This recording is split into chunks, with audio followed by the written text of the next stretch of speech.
Welcome to The Explainer. Today, we're diving into a really fascinating concept from the ancient Yogacara Bhumi Shastra. It challenges what a lot of us might think about enlightenment, and it all starts with a very interesting question. I mean, that sounds like a total contradiction, right? If someone is fully enlightened, completely liberated, how could they possibly still experience pain? This question gets right to the heart of our topic today, and you'll see it opens up a surprisingly deep and nuanced answer. You see, the journey to liberation isn't just about making small improvements here and there. The scripture talks about this radical, pivotal event, a complete flip called paravritti. Think of it as a fundamental turning of the basis, something that transforms your whole experience of consciousness from the ground up. This big transformation is called alaya paravritti. Now, here's a really crucial point. This isn't about destroying your consciousness or getting rid of yourself, not at all. It's more like a deep, deep purification of the mind that reveals this underlying pure reality that was actually there the whole time, just kinda hidden. It's a revelation, not an annihilation. To explain this new relationship between the mind and the body, the text uses this really powerful, kind of startling analogy. The enlightened mind is like the hide, and the body is like the cow. They're still connected, right? But they're also fundamentally distinct. The mind isn't defined by the physical body anymore, but it's not totally disconnected from it either.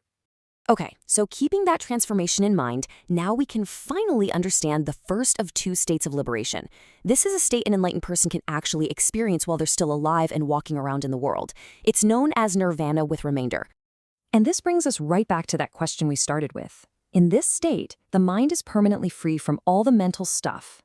Anger, greed, anxiety, all of it is just gone. But, and this is the big but, the remainder, which is the physical body, is still here. This means an enlightened person can still feel hunger or get a headache. The key difference, the absolute game changer, is that the mental suffering about it, the reaction to that pain, is completely gone. The physical feeling is there, but the anguish isn't. So what happens when that physical life is over, when that remainder is finally gone? Well, that brings us to the final state, nirvana without remainder, what the text calls the ultimate and complete peace. Now, this isn't just death as we normally think of it.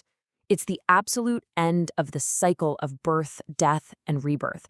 The text says the person is no longer counted among humans, or gods, or spirits, or anything else.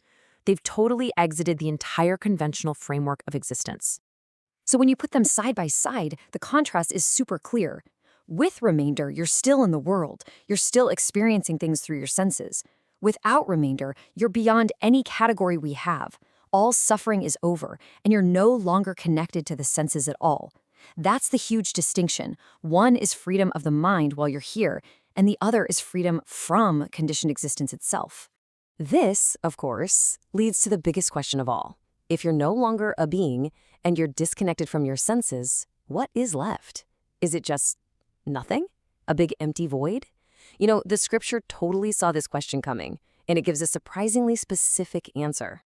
So what's the deal? Is this ultimate reality something, or is it nothing? Let's see what the text has to say. And the scripture is really emphatic here. It should be called existence. So it's not annihilation. It's described as this timeless, unmoving reality, like a fundamental ground of being that was never created in the first place, so it can never be destroyed. Okay, so if it's a type of existence, what kind are we talking about? Is it stable and permanent, or is it fleeting and changing like everything else we know? It's permanent, and the logic here is pretty cool. Everything we normally experience is impermanent because it comes from causes and conditions, right? But this ultimate reality, it's different. It's uncaused. It doesn't depend on anything else to exist. It is the ground of existence itself, and it's only revealed when all the temporary, changing stuff finally falls away. And finally, we get to what is probably the most important question for all of us. What is this state like? Is it blissful, or is it just some kind of neutral, empty space?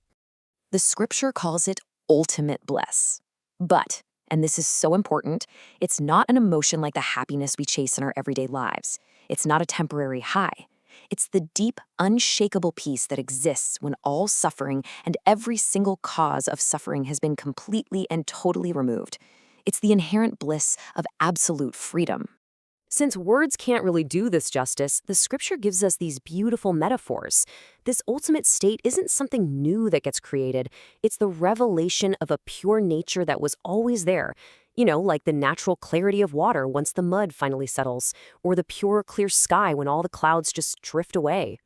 The text ends by calling this the utmost secret, and it's acknowledging that we're touching on the deepest mystery of consciousness. It's not just some abstract philosophical idea, it's presented as a profound possibility.